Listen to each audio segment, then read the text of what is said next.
तो एक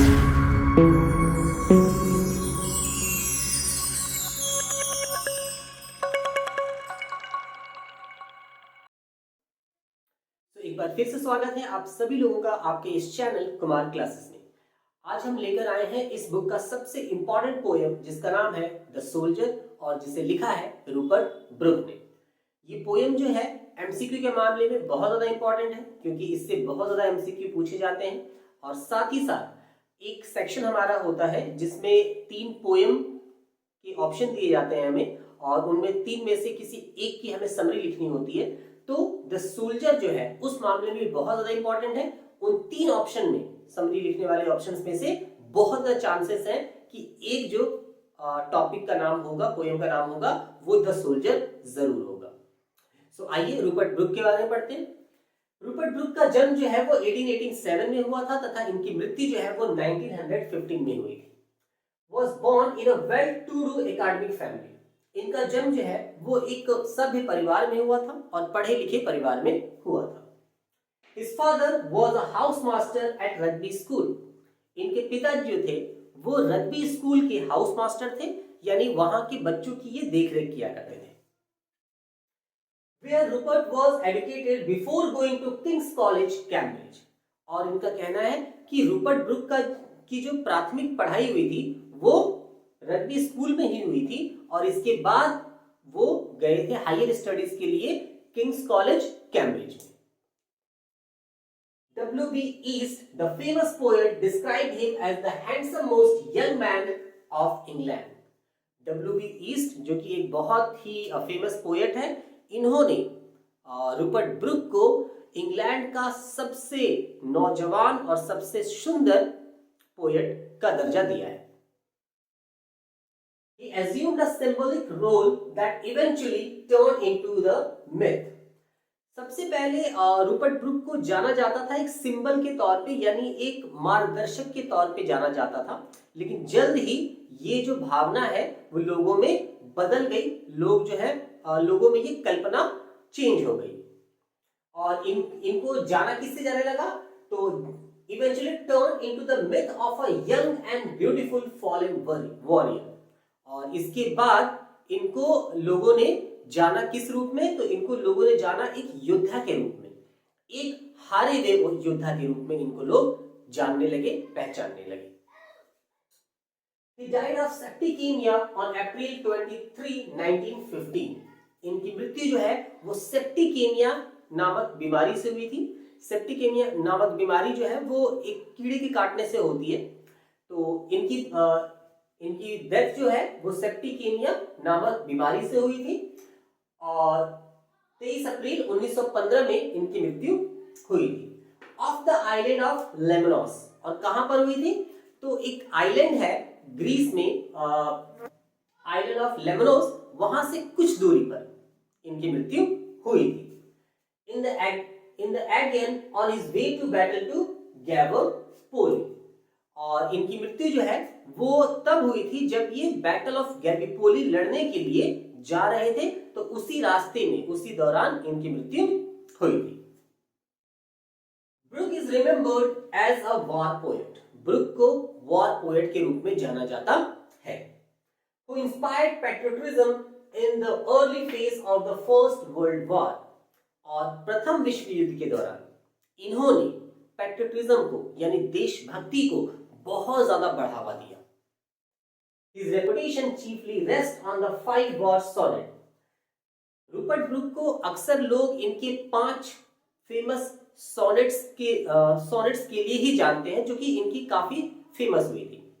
सोनेट क्या होता है, तो सोनेट एक प्रकार का पोएम है जो कि 14 लाइंस की होती है। सोनेट जो है वो 14 लाइंस का पोएम होता है जिसको 2 पार्ट में डिवाइड किया जाता है। इसके पहली 8 लाइनें जो है, 14 लाइनों को 2 पार्ट में डिवाइड किया जाता है, जिसमें फर्स्ट जो है 8 लाइनें और सेकंड पोर्शन जो है वो 6 लाइनों का होता है। तो फर्स्ट 8 लाइनें जो है उनको हम लोग ऑक्टेट के नाम से जानते हैं और जो आखिरी की 6 लाइनें हैं उनको हम लोग सेस्टेट के नाम से जानते हैं। ये एक प्रकार का सोनेट है और इन्होंने 5 फेमस सोनेट लिखे थे, वॉर सोनेट लिखे थे, जिसमें से एक जो है वो एक द सोल्जर भी है। यानी द सोल्जर जो है वो एक सोनेट है, यानी 14 लाइन की पोयम है, जिसको 8 और 6 लाइनों में डिवाइड किया गया है। The soldier is undoubtedly the best and the most anthologised. इन्होंने जो 5 वॉर्स पोयम लिखे थे, सोनेट लिखे थे, उनमें से बेशक ये द सोल्जर जो सोनेट है ये सबसे अच्छा इनका एक संकलन है। तो अगर इससे राइज होने वाले एमसीक्यू के बारे में बात करें तो सबसे पहला क्वेश्चन यहाँ पे आ सकता है कि what was the profession of his Rupert Brooke father. Rupert Brooke के पिताजी का प्रोफेशन क्या था? तो इसमें आंसर आएगा he was a house master. दूसरा क्वेश्चन आ सकता है where did his father was a house master. Where was his father a house master. उनके पिता जो थे वो कहां पे हाउस मास्टर थे? तो इसका आंसर होगा रग्बी स्कूल। रग्बी स्कूल एक और क्वेश्चन का आंसर हो सकता है। क्वेश्चन ये भी आ सकता है कि where did Rupert Brooke got his primary education. Rupert Brooke का जो प्राइमरी एजुकेशन जो है वो कहां हुआ था? तो आंसर इसका रग्बी स्कूल ही होगा। और इसके बाद अगला क्वेश्चन आ सकता है कि where did Rupert Brooke go for his higher studies. Rupert Brooke जो है वो अपनी हायर स्टडीज के लिए कहां गए थे? तो इसका आंसर हो सकता है, इसका आंसर होगा हमारे पास King's College Cambridge. King's College Cambridge में उन्होंने अपनी हायर स्टडीज की थी। अगला क्वेश्चन हमारे पास है कि हु टोल्ड हिम या who gave him, who recognized him as the handsome most poet in England. कौन जो है उन्हें किन्होंने उनको दर्जा दिया था सबसे हैंडसम मोस्ट पोएट का इंग्लैंड में? तो सबसे हैंडसम मोस्ट पोएट इंग्लैंड में का दर्जा W.B. ईस्ट ने दिया था। अगला क्वेश्चन हो सकता है कि उनकी मृत्यु कैसे हुई? तो उनकी मृत्यु जो है वो सेप्टिकेमिया नामक बीमारी से हुई है। कब हुई? तो अप्रैल 23, 1950 में हुई। एंड कहां पर हुई? तो of the island of Lemnos, यानी लेमनोस के आइलैंड से थोड़ी सी दूरी पर। इसके बाद अगला क्वेश्चन ये भी आ सकता है कि to which battle was he moving when he died. वो किस बैटल, कौन सी लड़ाई लड़ने जा रहे थे जब उनकी मृत्यु हुई? तो इसका आंसर है हमारे पास बैटल ऑफ गैलीपोली। अगला क्वेश्चन हमारे पास आ सकता है कि what was Rupert Brooke remembered Rupert Brooke को किस और नाम से जाना जाता है या किस और पोएट के तौर पे जाना जाता है? तो उनको वॉर पोएट के तौर पे जाना जाता है। बस इतना ही, इसमें इतने ही एमसीक्यू हमारे पास बन सकते हैं।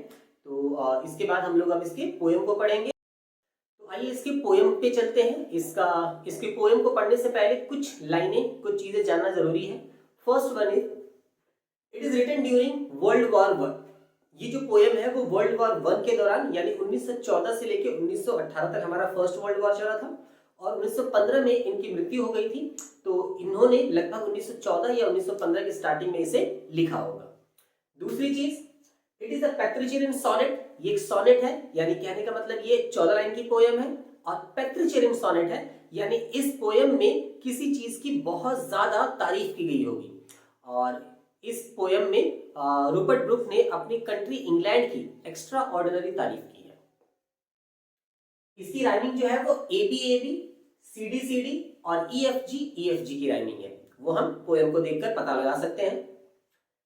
रूपर्ट ब्रूक का पूरा नाम रूपर्ट चॉनर ब्रूक है और लास्ट ये पोएम जो है वो एक पैट्रियोटिक पोएम भी है और साथ ही साथ ये वॉर पोएम भी है।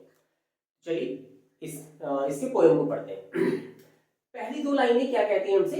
If I should die think only this of me that there some corner of a foreign field that is forever England. यहाँ पे पॉइंट आ रहा है तो हम लोग यहाँ तक की हिंदी करते हैं। पोएम कहता है कि if I should die, poet कहता है कि अगर मैं मर गया तो मेरे बारे में सिर्फ इतना ही सोचना, इतना ही विचार रखना। Think only this of me, मेरे बारे में सिर्फ इतना ही सोचना कि that there is some corner of a foreign field, कि बाहर विदेशी जमीन पर एक कोना जरूर है, that is for ever England, जो कि इंग्लैंड का हो चुका है। यानी कहने का अर्थ ये है कि पोएट कहता है कि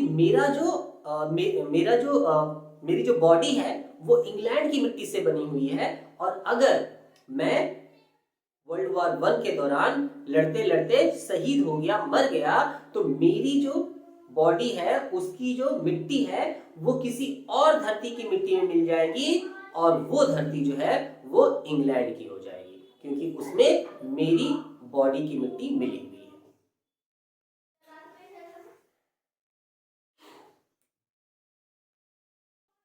आइए पोएम को पढ़ते हैं।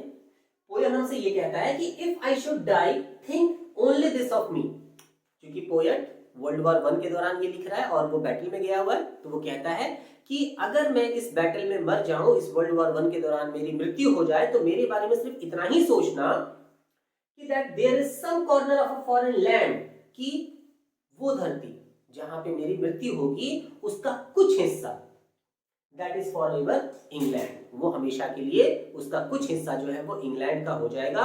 ऐसा पोएट इसलिए कह रहा है क्योंकि पोएट की जो बॉडी है उसमें इंग्लैंड की मिट्टी मिली हुई है, और वो ये समझता है कि उसकी बॉडी की जो मिट्टी जहां पे मिलेगी तो उस धरती का कुछ हिस्सा जो है वो इंग्लैंड का हो जाएगा।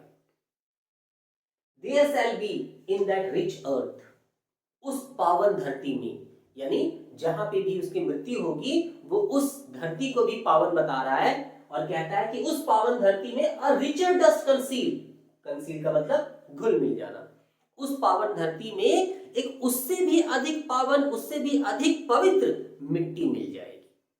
यानी कि वो अपनी इंग्लैंड की मिट्टी को और अपने इंग्लैंड देश को काफी इंपॉर्टेंस दे रहा है। A dust whom England bore, वो मिट्टी जिसे इंग्लैंड ने पाला है, पोसा है। यानी कि वो अपनी बॉडी को कहना चाहता है, अपने बारे में कहना चाहता है कि मैं जो हूं वो इंग्लैंड की छत्र छाया में रह के ही पला बड़ा हूं। Shaped made aware, मुझे इंग्लैंड की धरती ने ही पाला है, पोसा है और मुझे सजाया है, संवारा है। Give one sunflower, मेरी बॉडी को फूल दिए मेरी कंट्री इंग्लैंड ने। टू लव, मुझे प्यार दिया। हर वेज टू रोम, मुझे मेरी कंट्री इंग्लैंड ने अपने रास्ते दिए, मैं इन्हीं रास्तों में, मैं इंग्लैंड की ही गलियों में पला बड़ा हूं और यहीं मैं बड़ा हुआ हूं।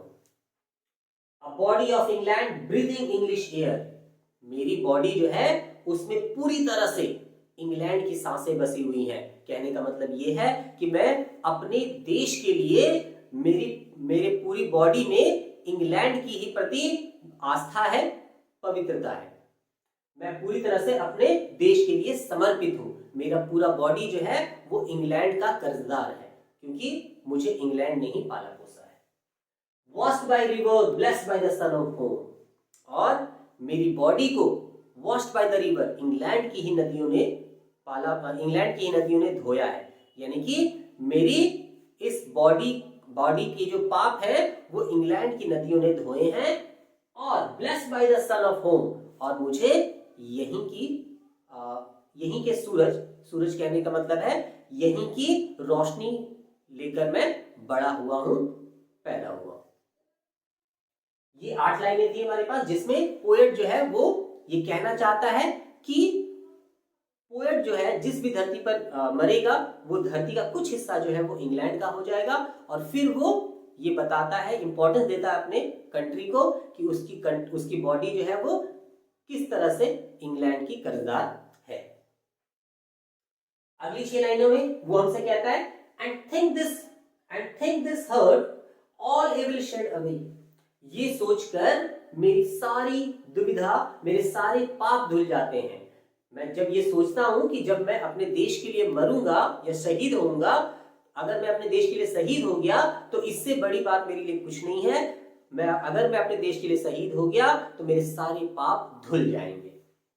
A pulse in the eternal mind, no less, ये जो विचार है जो मेरे इस दिमाग में आ रहे हैं, ये जो विचार है जो मेरे इस दिमाग में आ रहे हैं, no less, give somewhere back thoughts of England.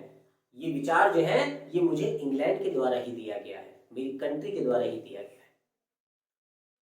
Her sites and sound, मैं अपने देश के दृश्य को देखकर बड़ा हुआ हूं, मैं यहीं की आवाजों को सुनकर बड़ा हुआ हूं। ड्रीम्स हैप्पी एज हर डे, मैं अपने देश के बारे में ही सपने देख देख कर बड़ा हुआ हूं। And laughter learned of friends, मैं यहीं पे हंसा हूं, यहीं पे रोया हूं, यहीं पे मैंने अपने दोस्तों से दोस्ती की है, यहीं पे मैंने दुश्मनी की है, सारी चीज मैंने अपने देश में ही की है।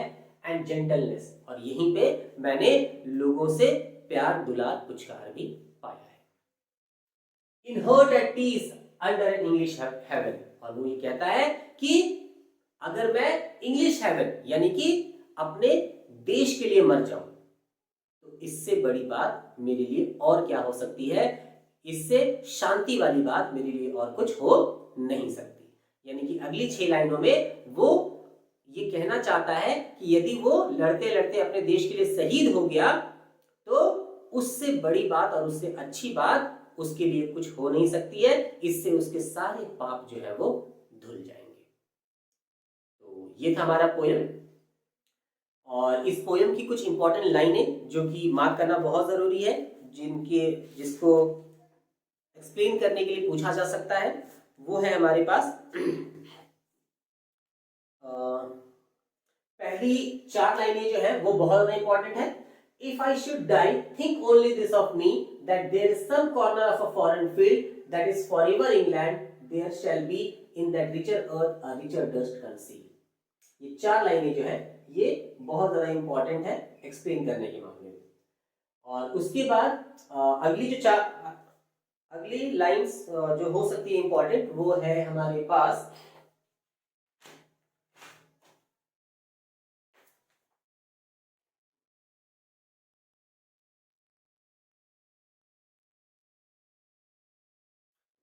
अगली लाइन जो हमारे पास वो इंपॉर्टेंट हो सकती है, वो ये 4 लाइनें हैं, उसी बात की जो 4 लाइनें हैं वो इंपॉर्टेंट है। A dust from England bore, shape made aware, gave once her flower to love, her ways to roam, a body of England breathing English air, washed by the rivers, blessed by the sun।